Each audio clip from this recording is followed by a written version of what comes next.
Untuk mengetahui perkembangan terkini kasus mutilasi di Mojokerto, Jawa Timur, sudah ada jurnalis Kompas TV Muhammad Syafiyuddin. Selamat siang Syafiyuddin, jadi apa yang melatar belakangi pelaku sakit hati hingga tega memutilasi kekasihnya?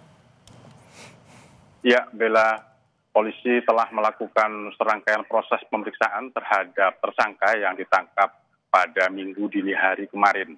Jadi dari serangkaian pemeriksaan yang dilakukan oleh polisi serta juga pemeriksaan saksi di sekitar lokasi pembunuhan dan mutilasi yang di kawasan Surabaya ini diketahui memang pelaku atau tersangka ini kesal karena seringkali kekasihnya ini marah-marah tanpa sebab, bahkan beberapa hal sepele ini menyebabkan pertengkaran di antara mereka. Dan ini juga dikonfirmasi polisi dari sejumlah saksi yang menjadi tetangga korban, tetangga di rumah kos di kawasan Lidah Wetan, Surabaya.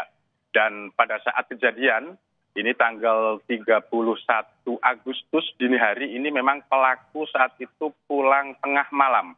Sekitar pukul 12 dini hari, menjelang pukul 1 dini hari, ini korban baru pulang ke rumah kos. Dan saat itu pelaku mengaku dikunci oleh kekasihnya ini di rumah kosnya, sehingga dia berada di luar rumah kos ini selama sekitar hampir 1 jam.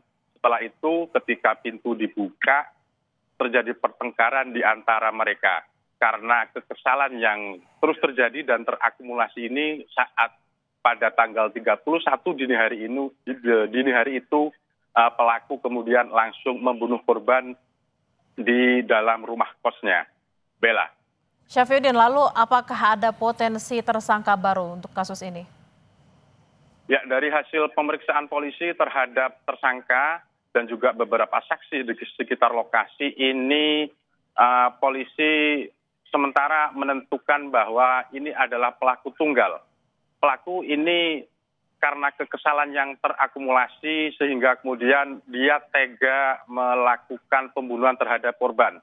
Dan aksi mutilasi ini dilakukan pelaku kepada korban, pengakuannya karena memang rasa kekesalan yang sakit hati yang kemudian tertimbun lama di dalam hatinya sehingga dia akhirnya tega melakukan aksi mutilasi ini. Dan aksi mutilasi ini juga dilakukan dalam waktu yang cepat karena selama ini pelaku juga mempunyai keahlian ini sebagai jagal hewan.